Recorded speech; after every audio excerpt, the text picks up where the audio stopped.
फडणवीसांबरोबर जायचं नाहीये असं बिलकुल असं आहे का काही? असं एक नक्की आहे की माझी 237 जी आंदोलनं झालीत राज्यात ती विक्रमी आहेत.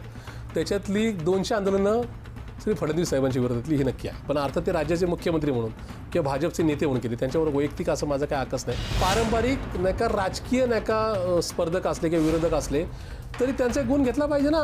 त्यांनी आक्रमक हिंदुत्व नाही सोडलं. मग त्या ठिकाणी वेळप्रसंगी सत्तेमध्ये त्यांनी काय फार काय नाही का ॲडजस्टमेंट केलं. मग ते जर नाही का या ठिकाणी सत्तेत असून सुद्धा ती गोष्ट ठणकावून सांगत असेल तर आपण तर विरोधी पक्षात आहे.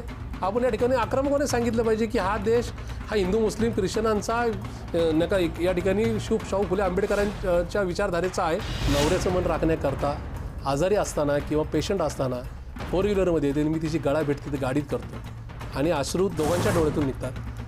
हा प्रसंग माझ्या डोळ्यात इतका भावनात्मक झाला की मी म्हटलं नाही आता थांबलं पाहिजे.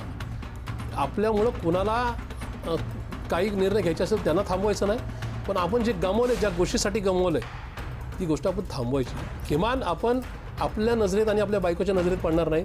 बायको त्यावेळेस किंवा माझं कुटुंबाने पण मला माफ केलं नसतं की प्रशांतजवळ एवढा सगळा तमाशा करायचा होता, तू आमच्याकडं कुटुंबाकडं व्यवसायाकडे का दुर्लक्ष केलं, तर हा सगळा उद्योग करायचा होता तर तू वेगळा निर्णय का घेतला. आणि म्हणून मी स्वतः ठरवलं आपण थांबायचं.